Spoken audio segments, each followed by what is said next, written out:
BCB এবং বাংলাদেশ সরকারকে ধন্যবাদ। শেষ পর্যন্ত তাদের অবস্থানটা ধরে রাখার জন্য অনেকেরই একটা সন্দেহ ছিল বাংলাদেশ শেষ পর্যন্ত এই দৃঢ় অবস্থানটা ধরে রাখতে পারে কিনা। এখন অনেকেই বলার চেষ্টা করতেছেন যে মোস্তাফিজকে যে বিসিসিআই কলকাতা থেকে বাদ দিতে বলছিল, সেখানে কোথায় বলছিল সিকিউরিটি কনসার্ন আছে, নিরাপত্তা ঝুঁকি আছে।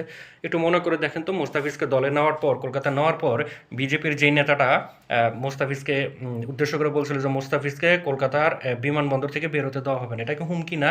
হুমকি মানে কি আপনার ওই এই যে তোর ধর্মু মারমু কাইটালামু ছিলালামু এই ধরনের কথা বলতে হবে? ভদ্রভাষার হুমকি বলে তো একটা কথা আছে।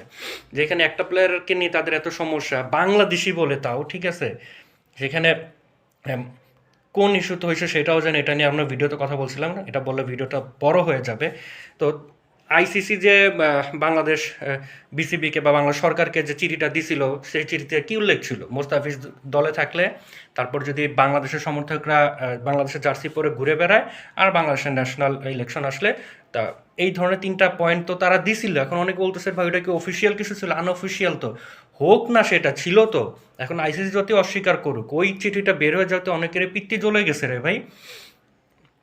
এই অবস্থায় আমরা কিভাবে আমাদের টিমকে পাঠাই? আর আমাদের সমর্থকরা যেই কয়জনে যাক, 10 জন যাক, 5 জন যাক, 100 জন যাক, কে কোন হোটেলে থাকবে, কোন রুট ধরে তার স্টেডিয়ামে যাবে, এভাবে কি আসলে নিরাপত্তা দেওয়া সম্ভব? সম্ভব না তো। এখন আইসিসি যতগুলো আমাদের সিকিউরিটি কনসার্ন নাই, আইসিসি চালাই কেন ভাই?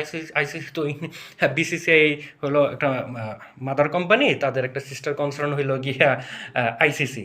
তো সে আইসিসি কি বলবে যে হ্যাঁ ইন্ডিয়াতে খুব নিরাপত্তা ঝুঁকি আছে, ঠিক আছে তোমাদের খেলা শ্রীলঙ্কাতে নিয়ে দিলাম, তাও আবার বাংলাদেশের রিকোয়েস্ট রাখবে? এটা তো তাদের ইগোর ব্যাপার স্যাপার রে ভাই। তারা তো বাংলাদেশের হিসাবেই ধরতে চায় না। আর যদি বাংলাদেশের দাবি মাইনা নেয়, তাহলে তো তাদের সেই ইগোটা থাকলো কই?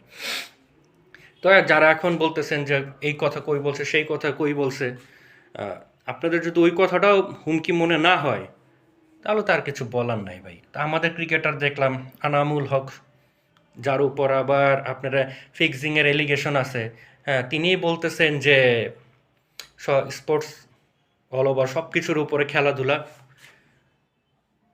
তো বুঝতেই পারতেছেন তো যে আসলে ক্রিকেটাররা যতই বলুক যে আমরা আমাদের দেশকে এই ক্ষেত্রে রিপ্রেজেন্ট করি, তো আসলেই তারা এই কথাটার কতটা ওন করে, দেশকে রিপ্রেজেন্ট করে মানে তারা ফ্ল্যাগ বেয়ারার।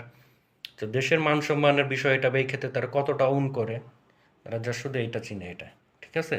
তারা যেই দেশটাকে তারা রিপ্রেজেন্ট করে, সেই দেশের জনগণের পালসের এগেনস্টে গিয়ে তারা দাঁড়াতে চায়।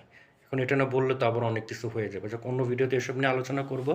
জাস্ট যারা সিকিউরিটি কনসার্ন দেখতে পাচ্ছিল না, তাদের জন্য ভিডিওটা করা। তো বাংলাদেশ ঠিক ডিসিশনটাই নিছে।